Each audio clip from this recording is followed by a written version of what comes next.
Welcome to everyone. Of course, I'm glad you're able to join us Sunday morning here on the West Coast in the United States. And I don't know when or where you'll be watching, but I trust that it doesn't matter what time it'll be, that you'll find this information to be of use and vital to you, whatever day or time you see it. So let's get started. And as always, it's very important that we have the right context for why we have these meetings, our studies into consciousness at all levels. And that is that through our unique ability to be aware of our own consciousness, we are gifted with a certain set of spiritual rights that enable us to recognize when and where it is that, as a result of some unawareness, we are compromising ourselves or others, or for that matter, the world in which we live. We all look out, at least I trust that we do, and see a world that we, in one way or another, wish were other than it is. There's very little question, and I'm not talking just about the COVID-19 business, that our world is not a right, that there's a floundering going on, and it's far too much to go into the individual instances in which we can all see this. But by and large, we look at this world and we wish that it weren't the way that it is. And in our wish and our identification with it, that by and large is usually set in some judgment of someone else or some other group, we don't realize the most important thing of all that is mandatory before our world can change. And that is, the world is made exactly in our own image. What we see out and that we don't want to see doesn't exist without each and every one of us, albeit unseen and no judgment here at all, being complicit in the creation of the conditions we experience. This is one of the greatest spiritual secrets of all time, but it's largely ignored or unwanted, because to recognize our complicity in the creation of our environment is the beginning of bringing an end to a level of consciousness that cannot see itself, that has no awareness of what it does. And that consciousness is quite clever, I might add. For instance, more and more we hear about wanting to change others and all the things that are necessary. If we could just get this group or that group to do what we want them to do, then suddenly we would be in a world that was no longer troubled the way that it is. But that's not the case. So I have a special writing that I want to read to you. I'm going to ask Eric to bring it up. That's going to set the stage for our studies together. Read along with me. You can download this, and I urge you to do so, especially once we're through with the material. It's called The Invisible Pathway to Perfect Peace. Nice deep breath, fully present. We should know by now that we cannot escape our own karma. That much should be clear. It's been all proven true time and time again that the more we resist any unwanted experience born of our past actions, the more pronounced and elongated become those effects we resist. The fact of this eternal principle is actually in play all around us all the time if we know where and how to look. For instance, there isn't one part of the movement of a river that isn't the movement of the whole river. Drop a stone in it, and the whole river changes, even though the effect of that action may take some time to reveal itself. This means, if we can see it, there isn't one reaction, not a single thought, that isn't part of the whole movement of thought. So that every action and reaction is part of the whole of every other action and reaction accordingly in all kingdoms. This understanding and the higher order of relationship it reveals points to the possibility of our entering into a living divine innocence, the same as an invisible pathway to realizing a karma-free life. Now let's look at what we're talking about.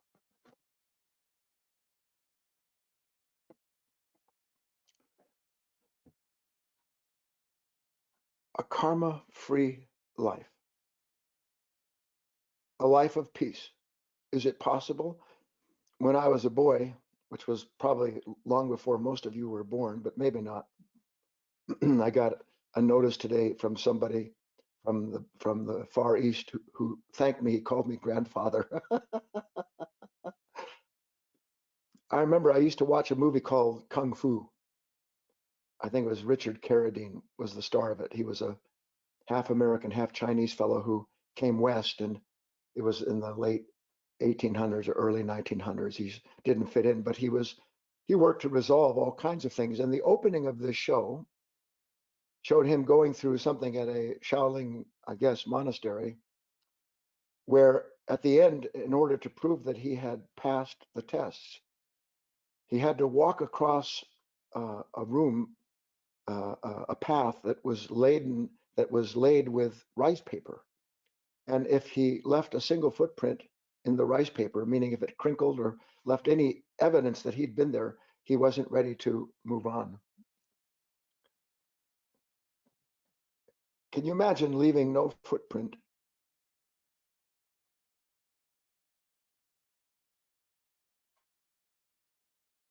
Being a human being of such a nature that wherever you went, whatever you did, not only did you not leave a footprint, but you left wherever you were as your involvement as a human being is intended, freer, less karmic debt.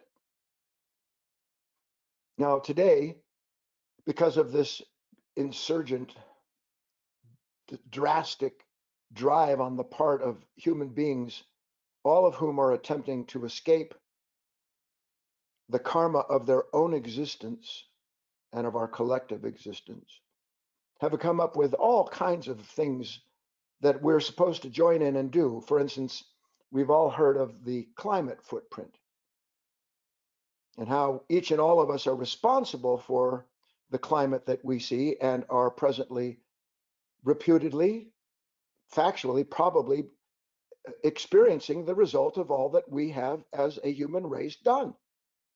A fool would argue that. But I don't know if you've noticed this, everybody else is supposed to change their behavior. I'm innocent, or at least by and large, at least I'm not as guilty as the rest. And until everybody else does what they're supposed to do, then I'm going to do what I do. And so what I'm getting at here is that we shouldn't be so concerned with climate footprint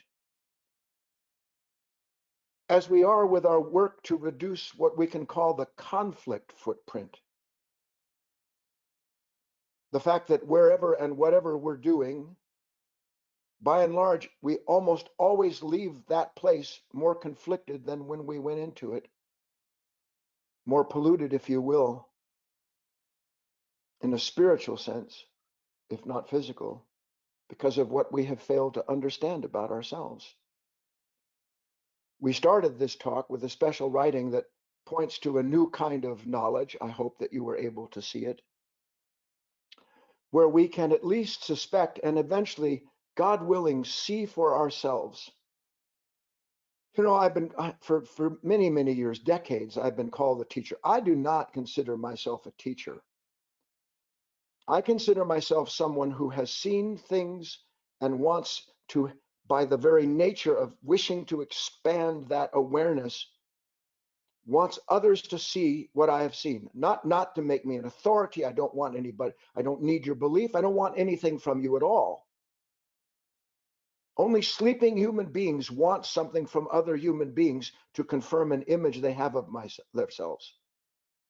What I'm interested in, and if you're interested in, is to see from my life, from this very morning,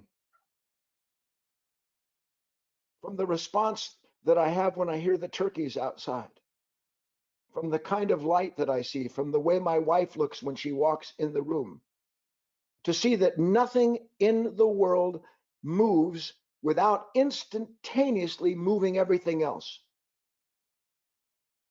So that there is no movement that one can perceive, whether it's outside or inside, that doesn't change everything else that it touches. And it touches everything else, and it does so instantly.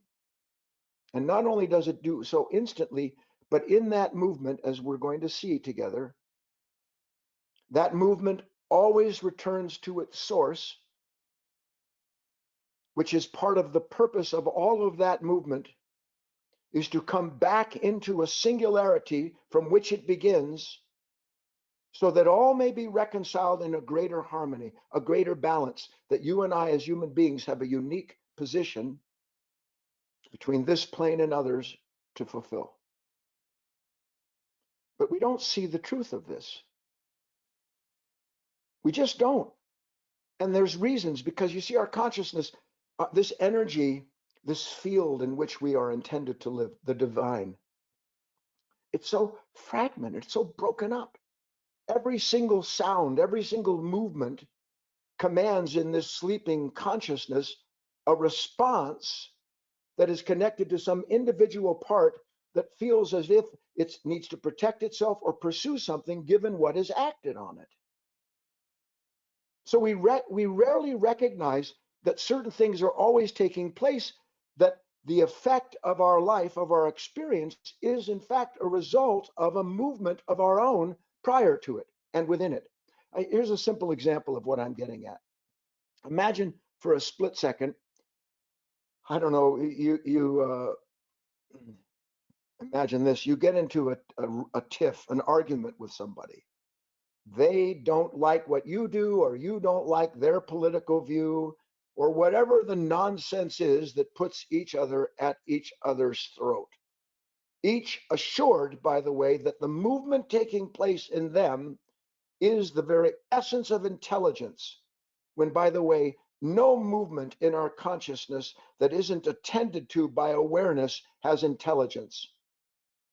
So here we are, and this one person says something, and I say something, and then off they go.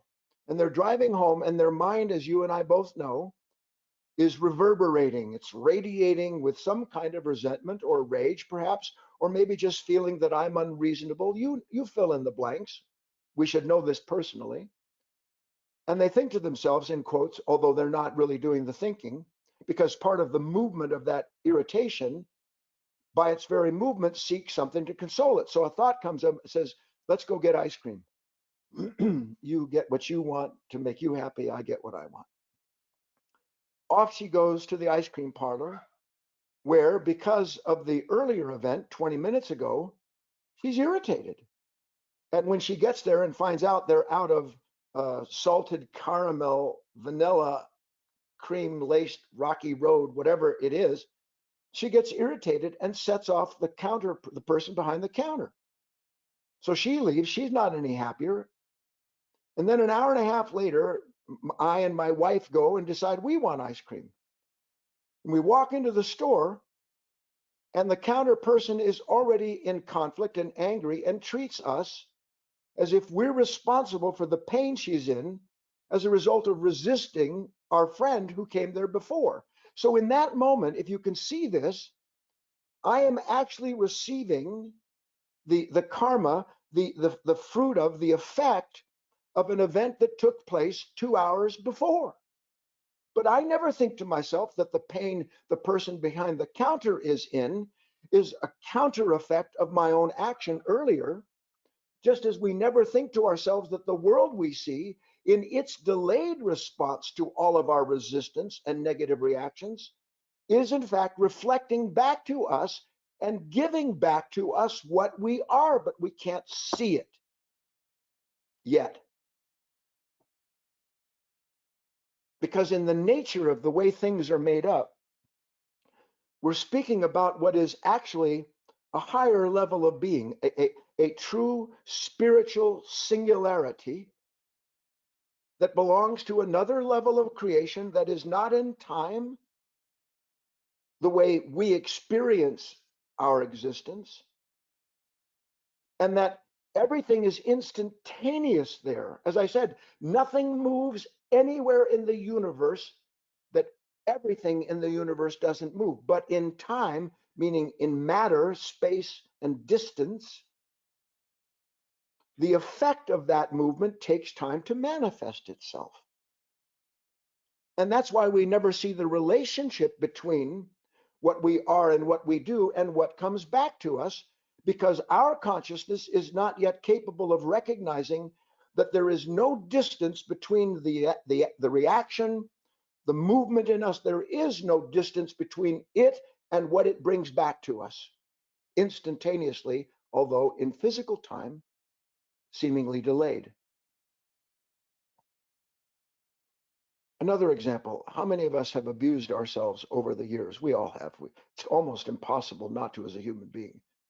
Who would have thought that the darling of all my generation, potato chips, for instance, I think they still are, to tell you the truth. It's just that we have labels now. We have organic potato chips and lightly salted and less fat. Who would have thought that at 70 years old, you'd be regretting that when you were 18 years old and getting high or whatever you were doing, that you'd eat 3 bags of potato chips at a time? Because there's no thought as to repercussion, because the consciousness identified with seeking the pleasure is incapable of perceiving that the pleasure now must be paid for, even though it takes all that time to be paid for. So in a form, it's a kind of karma, if you're following me. But we're unaware of this because of a certain divided level of consciousness from which we all live. It is our present level of consciousness as humanity that by its nature creates the illusion of a separation between who we are, what we see, and our experience of it. It creates the illusion of a separation between who we are, what we see, and our experience of it. Because for us, the things that we see we don't want, that produce the experience of pain, have nothing to do with the consciousness perceiving it. So that all we see that seems to move against us, we cannot see is part of the movement of our consciousness itself in the same moment. I want so desperately for this to be simple, and I am doing my level best to make it as clear as I can. So when I was working through this, I thought, well, how can you explain something that there's a separation between who we are, what we see, and our experience of it? For instance, when I experience the person who comes to see me and they get me negative, I'm not complicit in that negativity. The person's an idiot. So was the person behind the counter. That was the movement of the movement that I took part in. I don't see any of that. So here's the best way I can do this. We all pretty much at least have some knowledge of of an atomic reactor. One of the ways in which we create energy on this planet, nuclear reactors. What we don't understand is that you cannot separate the reactor from its reaction. Don't get confused, it's not that complicated. You cannot separate the reactor from its reaction. A reaction inside of a nuclear or atomic plant, the reaction is due to a controlled release of atomic particles, of radiation that in its heat interacts with water. And as it interacts with the water, it in turn creates a relationship that generates heat and turns the water into steam that drives turbines that create electricity. So if you're following me, you can see that the reaction that the reactor produces is not separate from the reactor. The reaction is not separate from the reactor, but we believe that the reaction is separate from the one who's having it, because our consciousness tells us we wouldn't have that reaction, we wouldn't get heated up if it weren't for someone else. The point is that we may do something different than the reactor. In other words, the reaction may tell us, here's what to do, which seems to prove that I'm innocent, not complicit in the conflict. But if the reactor and the reaction are one thing, a singularity, if they're the same entity, then it means that we have to begin to understand that each reaction and each subsequent action, born in one way or another of resisting something that happens to us, only serves to produce more unwanted moments. Let's look at it simply again. I'm with my family, and my brother, who has always had it in for me, I'm just picking an example that's not true of my family, but maybe somebody always makes passive aggressive comments. Or maybe you find yourself always irritated with someone who won't quite get on your side of an argument. It doesn't matter. We have a reaction to that person that we believe is produced by the person. But the person isn't so much producing the reaction as they are revealing the reactor. And if I understand that I cannot separate reactor from reaction, my experience of you as being negative from the potential of my own negativity, then basically it begins to understand this is why everything seems so inescapable to us. Why am I frustrated the way I'm frustrated? Why do I get angry? Why is there the judgment of others and myself all the time? It's a mechanical reaction that seems to be the way in which we reconcile the thing that's disturbing the reactor.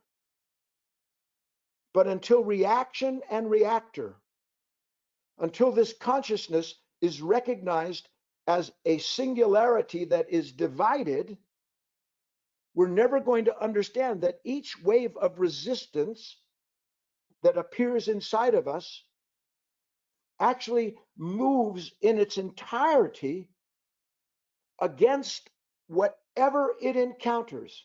On the simplest level, when someone else is in pain and they set us off, and so that we're in pain and push them away, we never are aware of the fact that they're in pain. All we know is that we're in pain, and that the more we resist what we blame for our pain, the more the person pushes back. And the more you get two people pushing against each other, each blaming the other for the condition that they share together in an unconscious mind, the more that whole thing literally produces a karma. Now listen carefully, that each is an individual instrument in the creation of, and that each of us eventually experiences. Because why? Because when we push against life, we think we're pushing against someone or something that has upset us. But we are not pushing against someone or something that has upset us.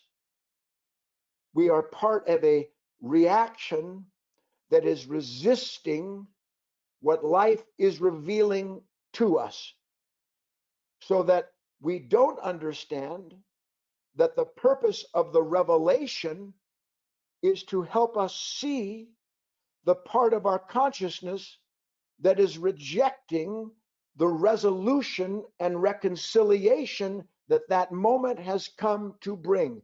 In essence, releasing us from our individual karma connected to our essence and personality, but on a much bigger level, reconciling that consciousness that is asleep to itself, which is the same consciousness in all of humanity, so that the whole of that consciousness is released to whatever extent it is, because that consciousness has been made aware of its complicity with the continuation of the karma that it has always blamed on the conditions outside of it. Now, I know that was a mouthful, so let me come back and simplify it. I've spoken quite frequently because I live here in Southern Oregon and on a little mountaintop, and Maybe you've seen on Instagram or some of my other social sites my interactions with the deer and the turkeys and the rest of the creatures. And I've mentioned numerous times how there is this marvelous mechanism that nature is intended to provide, by the way, but most of us aren't, I would say, fortunate enough to live in nature, but most of us are presently making choices that preclude that possibility because we're still trying to perfect ourselves according to some misbegotten image of what it means to be a successful human being. But notwithstanding, I can walk out this door when I see the turkeys or the deer or whatever, and depending in part because they have conditioned me to feed them, they come and they want to have some treats, and I'm usually delighted to do that. But from time to time, I may be working at something, and maybe Tammy will come and stand at this window, the matriarch deer or the whatever it is, and I will feel a responsibility because of what I've inculcated over these years to get up and feed the deer. But it's not a perfect movement because in truth, I really don't want to get up. I want to do my work. But I'm torn in that moment because on one part, I do love the animals. Another part, an image, is that you mustn't let any creature down that depends on you for its cob. So in that moment, I'm in conflict. And maybe I get up or I don't, but to the point, let's say I do get up. I have never seen it happen where I get up, where I'm in conflict, that when I walk out the door, Tammy pulls back. Now, usually she runs right to me. So do the other girls, the deer, the turkeys. But if I'm in conflict at all, in any form at all, the creatures, boom, just like that. Every last one of them knows it. I don't say a word. You can, if your attention falls on a flock of birds and you're not aware of yourself, that field of attention is disrupted by the entrance of that energy into it.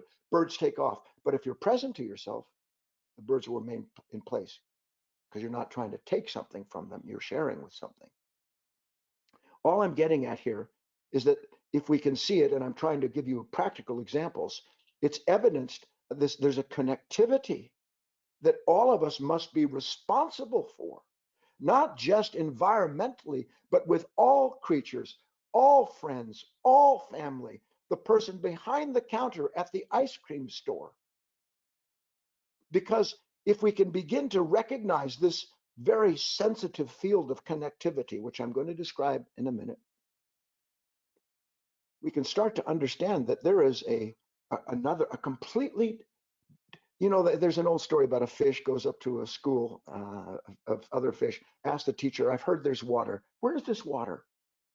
I'm talking to you about a field in which we all live, a field of vast intelligence, of awareness, of sensitivity, the field in which all justice works itself out.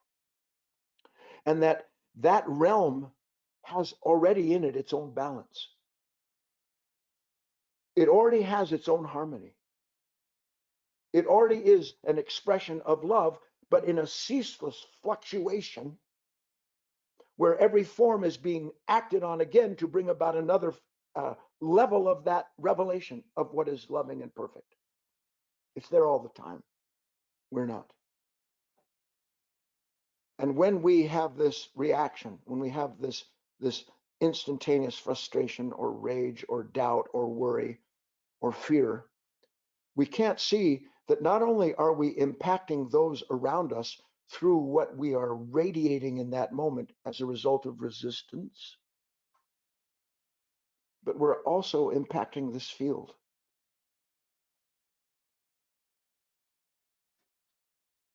There isn't a moment that we aren't in a direct relationship with a broader body of intelligence, with what is divine, that for everything that comes out of us, it comes back to us. Everything. Not a single thought. I haven't time to go into all this. I was going to go into some of the scripture. It always perplexed me why Christ would say, if you think murder, you've murdered someone. I think, boy, that's pretty severe. I mean, how many people have we murdered? If you set yourself against someone, you've set yourself against everyone. How is that possible? I'm explaining it to you. And not to judge ourselves, please understand, we're just looking. We're just seeing if it's true. Because if we can see it's true the way I'm describing it, then the very seeing of the truth changes our responsibility to the moment we react to. Just the fact of seeing it. This is what karma is. Karma is the direct effect of our relationship with not just the individuals that are the manifestation of personal power, but the whole of life comes bouncing back. There was an old song, I'm like a rubber ball, I come bouncing back to you. Everything comes bouncing back. Only when it bounces back, we think someone threw it. Who threw that ball at me? You threw it. It just comes back to you. When it comes back, it doesn't look like the same ball because by law, under time and distance and energy transformation, it changes its shape and it comes back as something else. But here's the point. We must realize that all are part of this extraordinary interconnected entanglement of life. Literally a web of life from out of which consciousness appears as an interconnecting bridge. The bridge of being. Good title for a book. The bridge of being.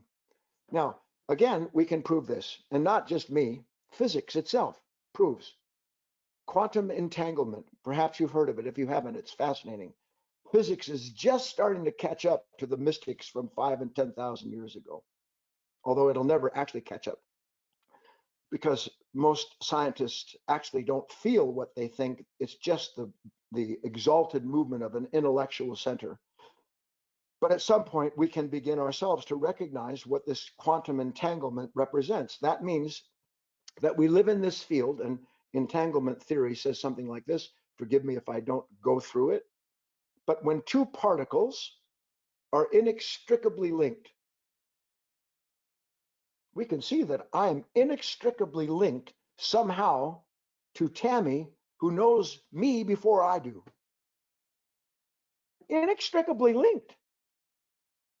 You walk into a room, a family gathering, and you walk in and you want to walk out. Why? Inextricably linked to the field that's being generated. Everybody's sitting there and wishing they weren't, or that they could change everybody in the room. Everybody thinking they love each other and tolerating each other when they're connected in a field that is in conflict, not just with the individual aspects of it, but with the field itself, generating karma that will go on for generation after generation after generation. The sin of the father is visited on the son. Oh, it's deep and beautiful, but man, what extraordinary power there is, not personal power, to begin to understand that, as entanglement says, when these particles are linked together, no matter the distance they are separated from one another, they share information instantaneously. Instantaneous sharing of information, instantaneous communication of the various states those particles are in. And this is something that I've professed for a long time in physics, and I'm not saying anything about Guy. I just intuited this a long time ago. The unbreakable law of physics is that nothing moves faster than time. Oh, yes, it does. Entanglement. Now they're starting to say, well, maybe it moves at a 3 trillion meters per second, an order of 4 times the speed of light. But they still don't understand. One day this will be how we travel. But the fact remains right now that there is this inextricable, perfectly related field in which all are connected so that anything moving in that field moves everything else. And everything that moves in that field is already connected to the source of the movement. That's called karma. Which means, if you're following me, karma is completely impersonal. Don't you think, oh, I've got bad karma. I got paralyzed when I was 17 or 18 years old. And I have no idea why I thought it. but I thought that it was karma from an earlier life where I must have done something terrible.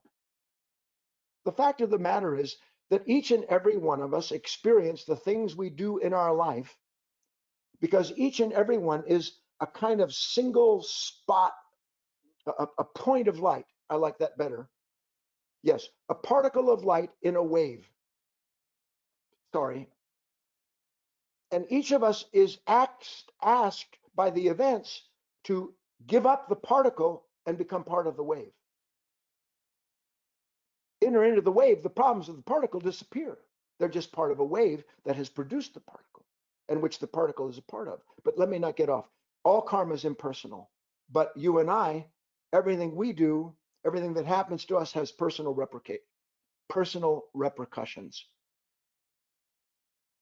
But what if we could see that the reverberation, when the bouncing ball comes back, what if the purpose of the ball bouncing back, meaning me beginning to see myself as part of what's unfolding, what if we understand that that's not a curse? Karma isn't a punishment. That's what the world is always, actually, the real teachings have always said karma is never a punishment. Karma is part of a way in which an individual understands their consciousness is a mirror and that all they perceive is reflected in that consciousness. So that no one thing that is revealed in that consciousness is personal. It's all part of the reconciliation of a broader consciousness.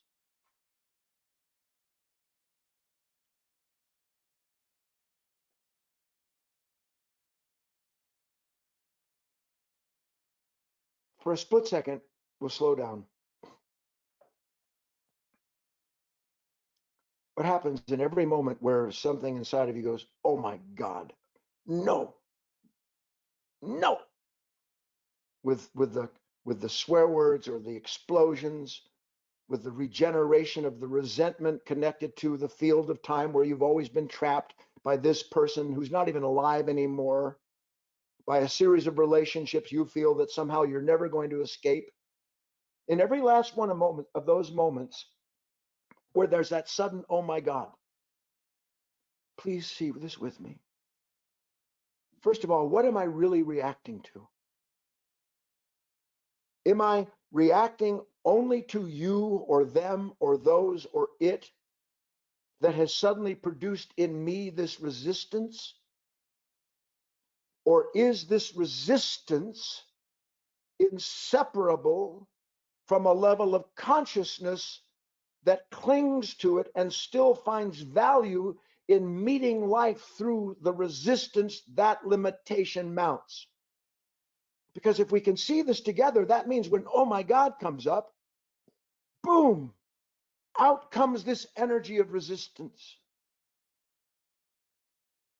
Boom, out comes hatred. Out comes ambition. Fix it, control it. Out comes that. But what is coming out? What's coming out is the return of a certain energy that was triggered when something in us resisted its appearance. I don't want that. So if we can see this, the very moment that I don't want something, guarantees I'm going to get it again. That's karma. That's justice. That's love. A greater field of intelligence, a greater wisdom is doing all that it can, to use words, it's very impersonal, to help me understand that I can use the moments I don't want as a mirror to see the consciousness responsible for the reincarnation of the condition and the self I'm trying to escape.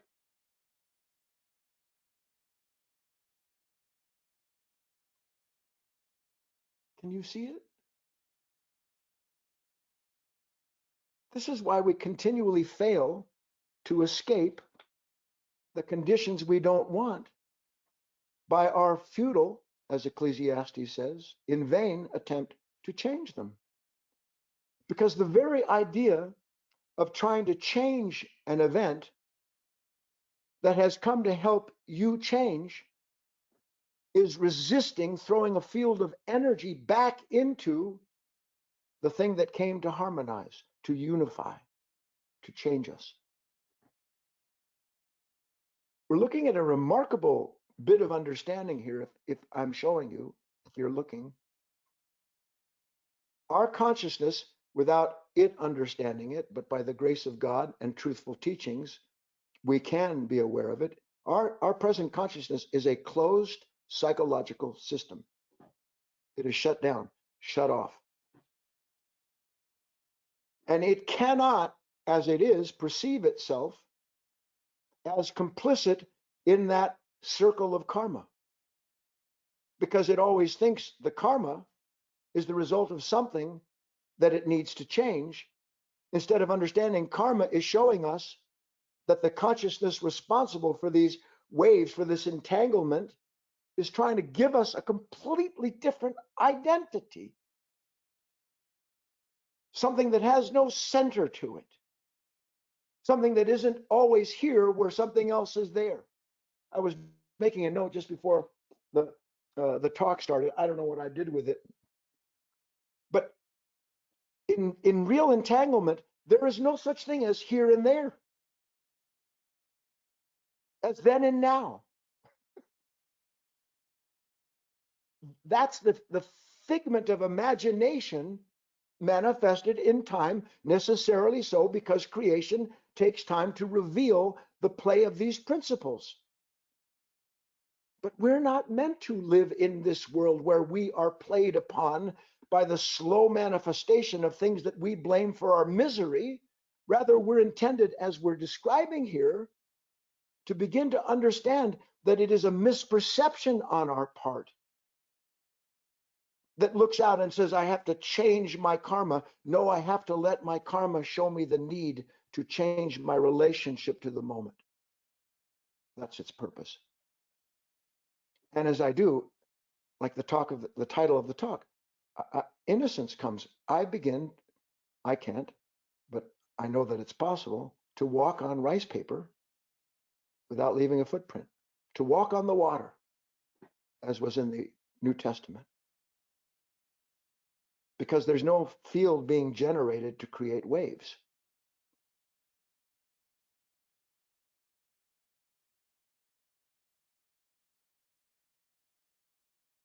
Try and feel that. And that every wave that is unconsciously identified with, every ball that we throw out thinking that something has come to us that we don't want, or we need to throw and get something we want, every last movement like that of the sleeping mind reincarnates the need of that sleeping mind to reiterate itself. Reincarnation. I think it said that karma, we might have to pay off our karma in order to stop reincarnating. I would argue that we need to understand karma so that that consciousness ceases to reiterate, to repeat itself. And as we die to that identification, that's where innocence, that's where presence, and that's where a completely different kind of life waits for us to realize it, because we're already a part of it. So how do we put this into play? How do we take these ideas and begin to marry them into something that can be viable for us as individuals, something we're able to work with on a moment-to-moment basis? First, take a nice deep breath.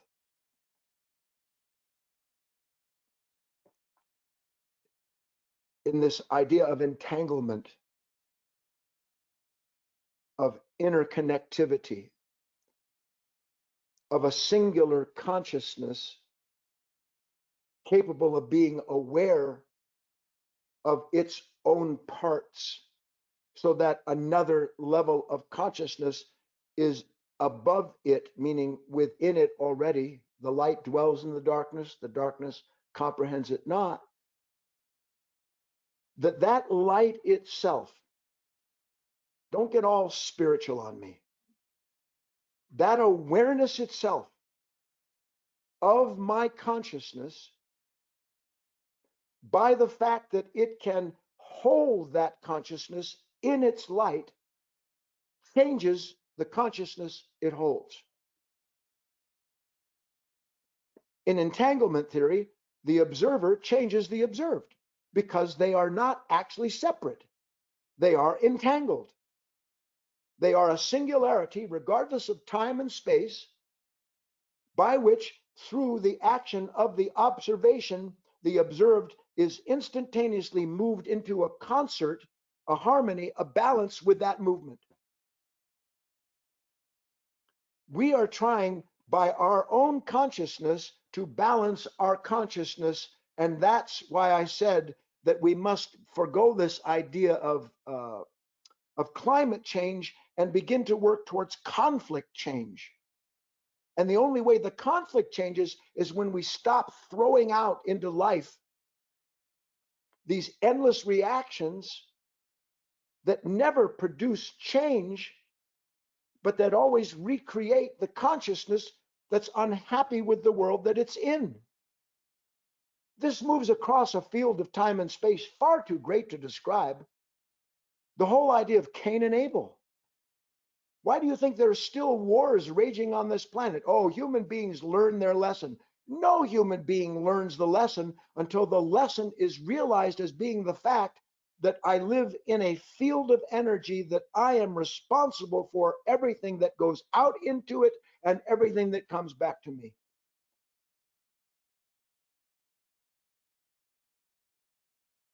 Then I stop polluting myself, and myself as yourself. I stop polluting the world with these stupid ideas that all of us have because we've been inculcated with them so completely, that we're going to finally find peace in our hearts and minds when we perfect the life we've imagined. And what is unimaginable to that mind is that with everything it imagines, every image that's generated, every pursuit of that image and possession of it produces a wave of energy that comes back as it must to reveal it was an incomplete field, an incomplete action, and the source of the next conflict that we will experience. We can see all of that. So that any effort based on our willingness to observe the whole pattern, the whole person, any effort to be the witness, not the one to whom it's happened and the one who will now fix it, but to witness both at the same time. Because you see, again, something happens, I'm the one it happened to. There's the initial resistance based on some image that was struck by a condition it didn't want. And the minute that that image is struck, now there's what I want. Thinking that I actually want something when all that's really moving is a further instrumentation of that consciousness that was disturbed the first time.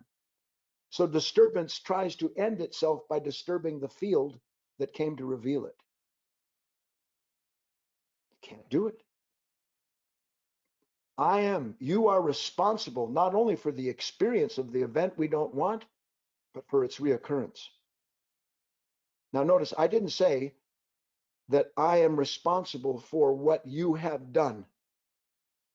That's another ridiculous, misery-making, hate-mongering idea that somehow or other I am responsible for what you've done. So by God, because I know through God what you shouldn't do, I will change you. That's the misery that we're in now. No, I said that I am responsible for the experience of the event.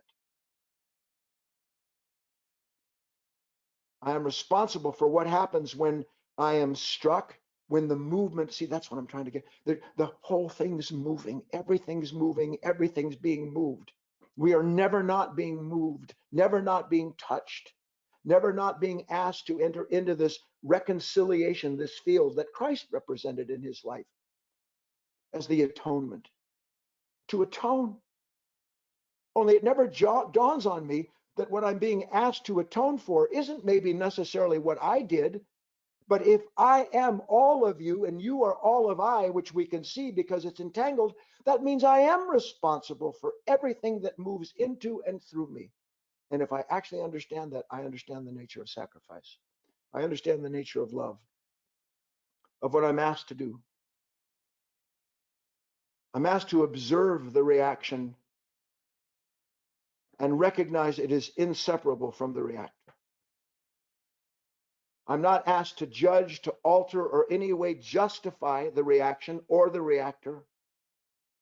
I'm asked to see what comes radiating out of me in that moment. I'm asked to see that. So that the clearer I can become that something is radiating out of me in my awareness of it, the more present I am to the fact that this reaction I'm having can't resolve the condition. It's part of it. To see,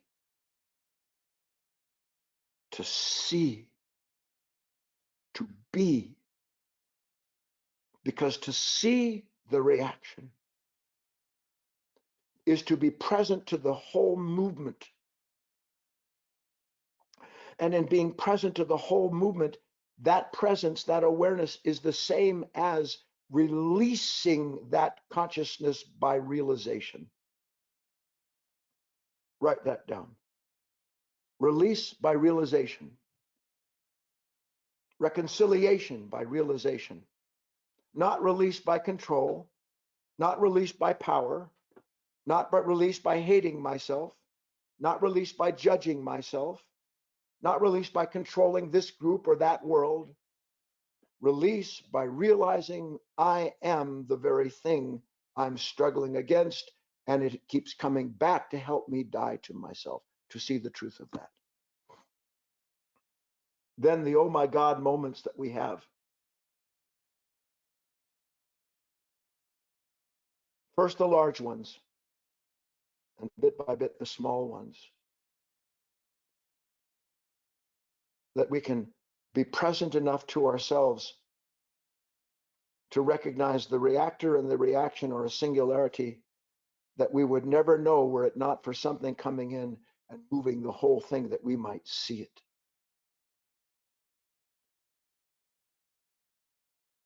That we might, as human beings, enter into a completely different level, a new kingdom without conflict, a kingdom that has innocence built into it, because part of the kingdom is the understanding that whatever we're given, whether it's in quotes individual karma or to see the karma of the world that we are all complicit in, that all of that is the movement of a single beautiful divine intelligence asking us if we will be that bridge of beings so that the will of heaven might be done in the will of earth. That in that perfect entanglement, we first begin with becoming what we are meant to be, which is a holy human being connected to that divine field, that freedom.